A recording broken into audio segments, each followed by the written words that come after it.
Welcome back, everybody. It's April, and spring is definitely in the air, and we're here for another segment of Ready Together. Now, in January, we talked about the first steps, how to start getting prepared and how to think about the disasters and what to do.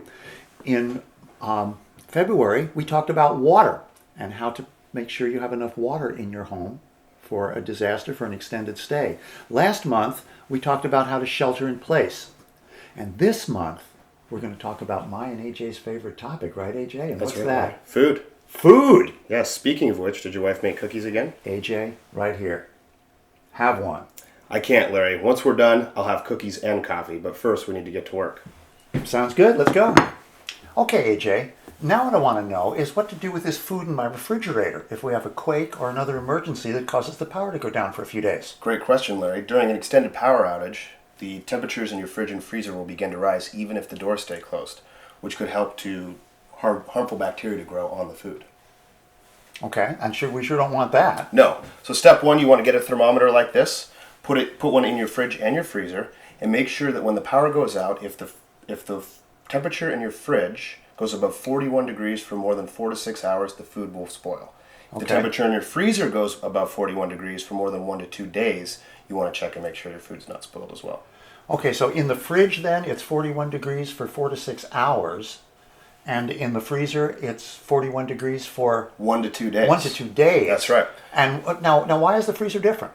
Well, it's a little colder down there, so stuff is frozen, so it helps to maintain the cold on the... Oh, so the previously frozen food acts like a block of ice in an ice chest. That's right, Larry. So what you want to do is make sure that nothing is thawed in your freezer, and if it hasn't thawed, then it's probably okay to eat. If there's still ice crystals on some of the food, it's probably okay to eat. Oh, we don't want to let the bugs grow in there. That's right. And if it has a foul odor to it, you should probably throw it away. And make sure you throw it away in a spot where your dog can't get to it. Well, sounds good. Okay. Now, what else do I need to be thinking about? Well, if the storm is predicted, if the power is going to be out as predictable, you should lower the temperature in your fridge and freezer. That way it'll stay colder longer when the power does go out.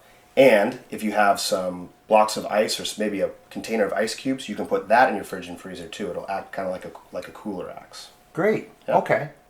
Okay, AJ. So when the power goes out, then what?